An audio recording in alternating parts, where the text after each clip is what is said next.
Hi everyone and welcome to my channel. I'm Eugene and this channel is dedicated to teaching of programming and software development. In one of the previous lessons, we learned about different data types and variables, and we already used variables in previous lessons. If you haven't watched the lesson about variables and data types, I strongly recommend watching it before continuing with this lesson. This is the 7th Programming Fundamentals lesson, and in this lesson we are going to learn about a new type of variable called array, as well as perform some operations on arrays.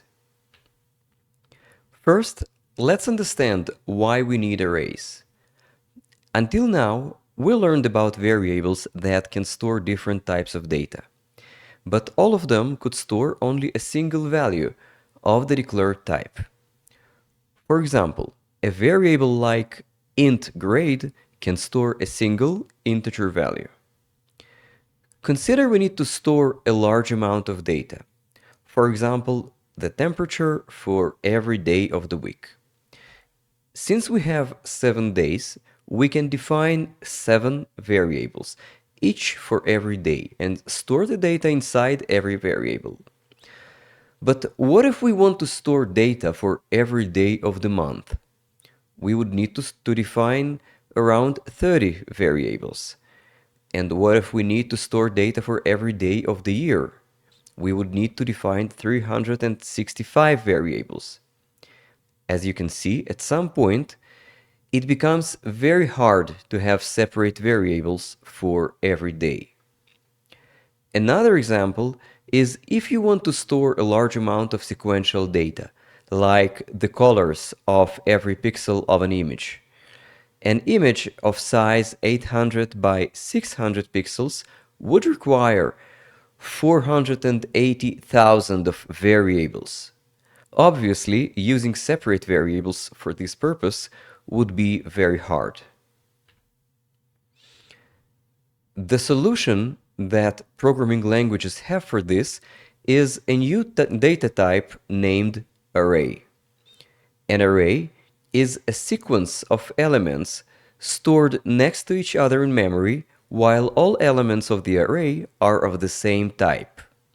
For example, we can define an array named days that will store 7 elements, each of type int.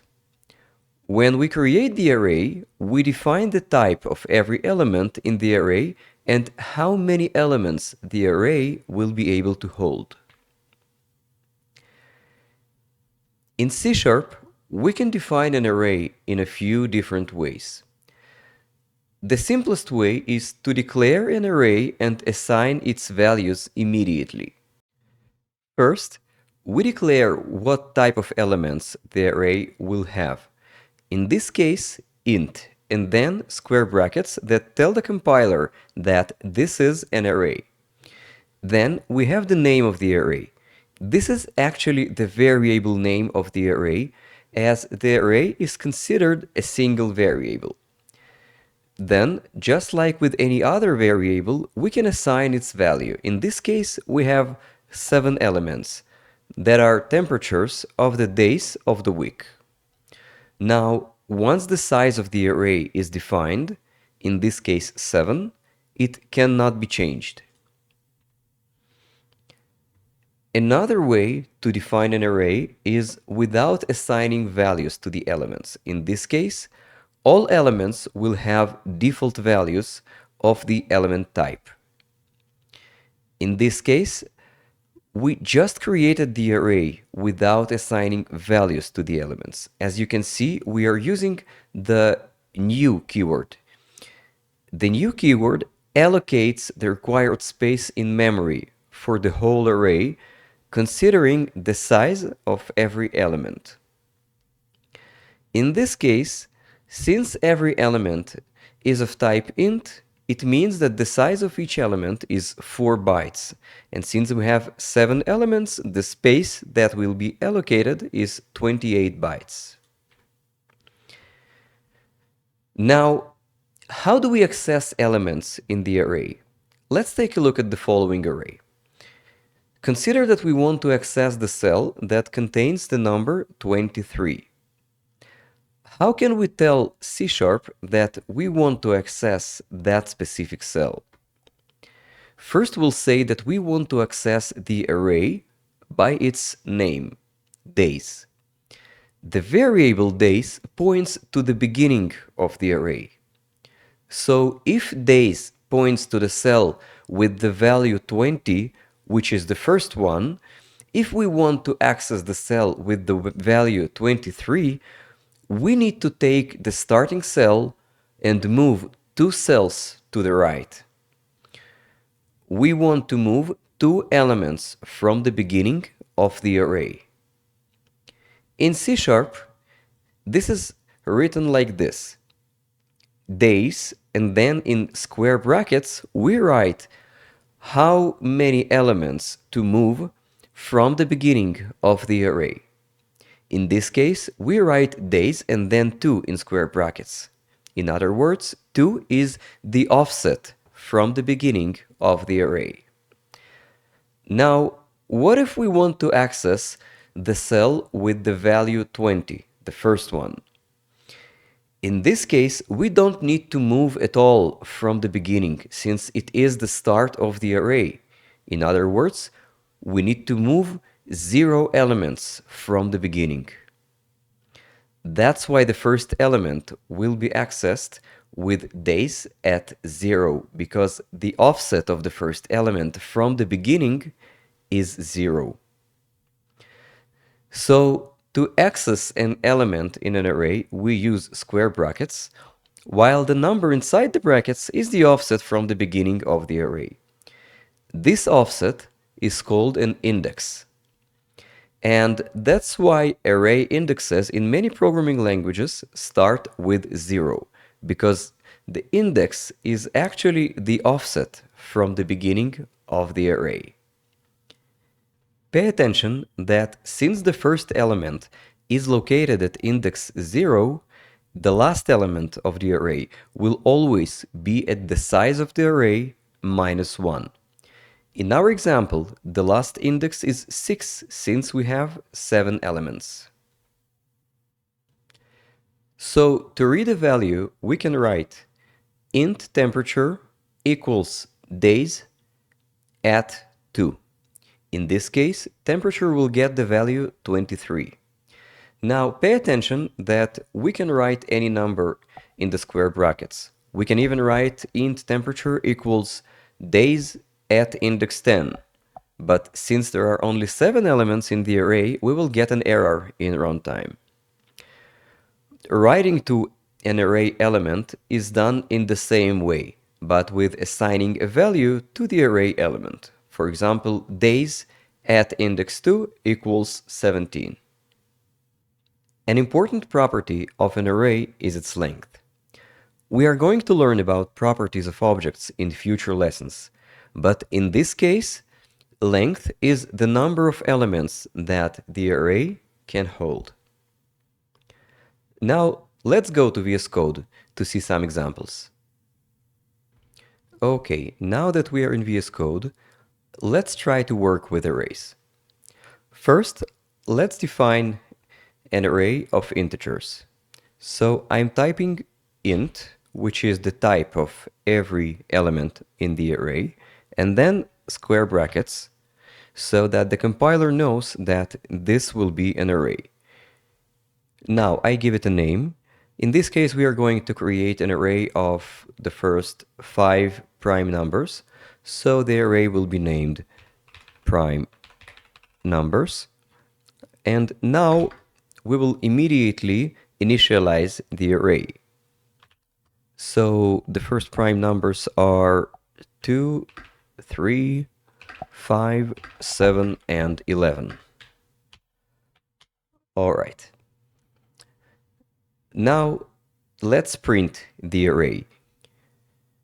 In order to print the array, I created a helper that will print every element of the array. We are going to learn how to do it in one of the future lessons, but for now let's just use it.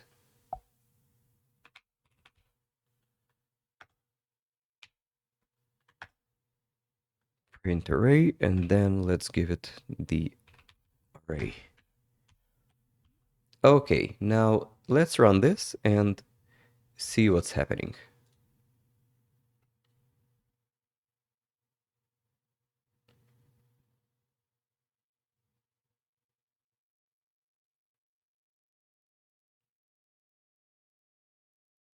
Okay, as you can see, the array is printed.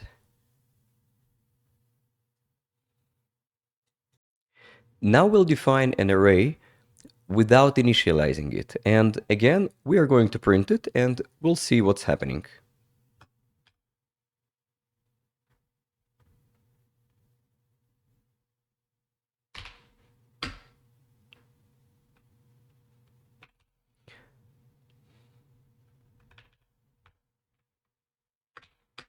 Now, as we learned, we are going to use the new keyword that allocates memory.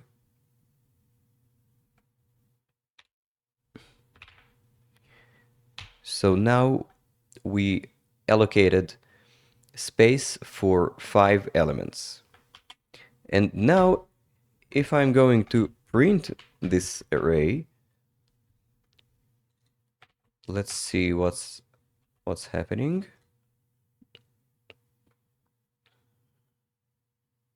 As you can see, the array has zeros because 0 is the default value of int.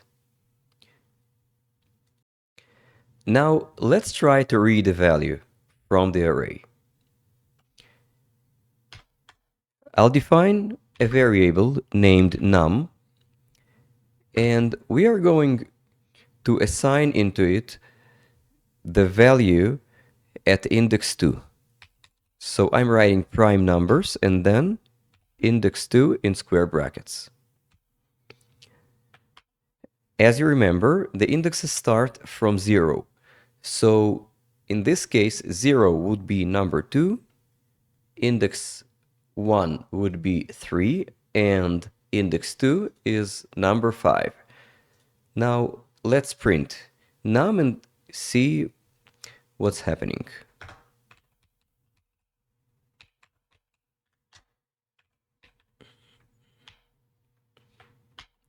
All right, let's run this. And as you can see, number 5 is printed, which is the third element at index 2. Now let's try to write another value to prime numbers at index 2. So I'm writing prime numbers at index 2 equals, for example, 17. And now let's print prime numbers at index 2 and we'll see what it contains.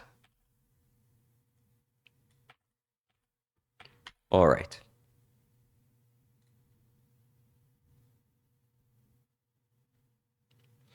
So as you can see, 17 is printed, and we also can print the whole array. Let's do it like this. And as you can see, prime numbers at 2 is 17.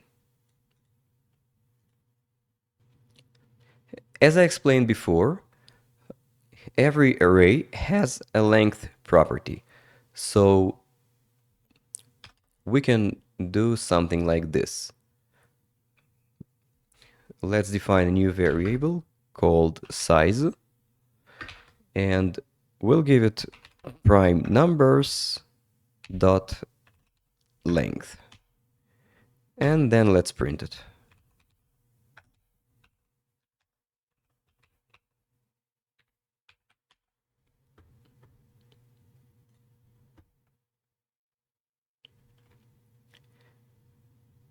So as you can see, we have 5 printed here, which corresponds to the size of the array.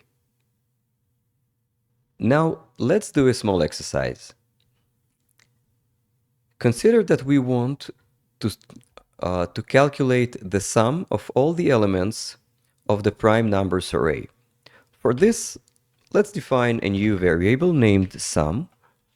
And what we are going to do is simply to read prime numbers at index 0, which is the first element,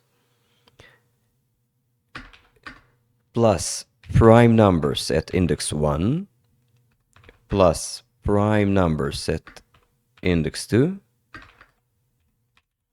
plus prime numbers at index 3, plus prime numbers at index 4. And then let's print the sum.